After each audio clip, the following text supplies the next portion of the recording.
जामनेर नगरपालिकेची इमारत पाडण्याबाबत ज्या हालचाली सुरू होत्या त्यात काही खंड पडला होता.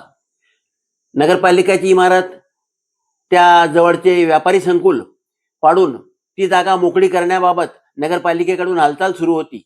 मात्र या व्यापारी संकुलातील काहींनी ही व्यापारी संकुल पाडू नये यासाठी न्यायालयात धाव घेतली होती. त्यामुळे हे प्रकरण थंड बस्त्यात पडले होते. मात्र मध्यंतरीच्या काळात घडलेल्या घडामोडींमुळे ज्यांनी न्यायालयात धाव घेतली त्यांनी हा अर्ज मागे घेतल्याची माहिती मिळाली आहे. त्यामुळे नजीकच्या काळात व्यापारी संकुल व नगरपालिकेची इमारत पाडण्याला सुरुवात होईल अशी माहिती मिळाली आहे.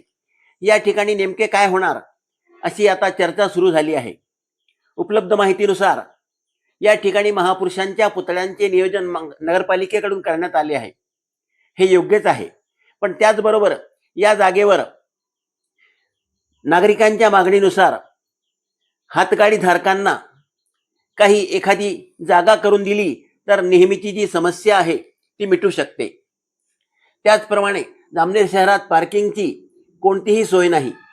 या जागावर पार्किंगची व्यवस्था केल्यास रस्त्यावर लागणाऱ्या दुचाकी, व्यापाऱ्यांच्या दुकानासमोर लागणाऱ्या दुचाकींची समस्या कमी होऊन या ठिकाणी एकाच ठिकाणी पार्किंगची व्यवस्था होऊ शकते.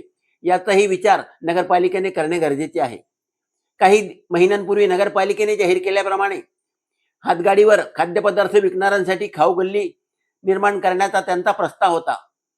याच मोकळ्या जागेवर जर खाद्यपदार्थ विक्रेते असो, थंडपेय विक्रेते असो यांच्या हातगाड्यांना जागा दिल्यास ग्राहकांना देखील एकाच ठिकाणी खाऊ गल्लीचा आनंद घेता येईल. याचा विचार पालिका प्रशासनाने करावा अशी मागणी होत आहे.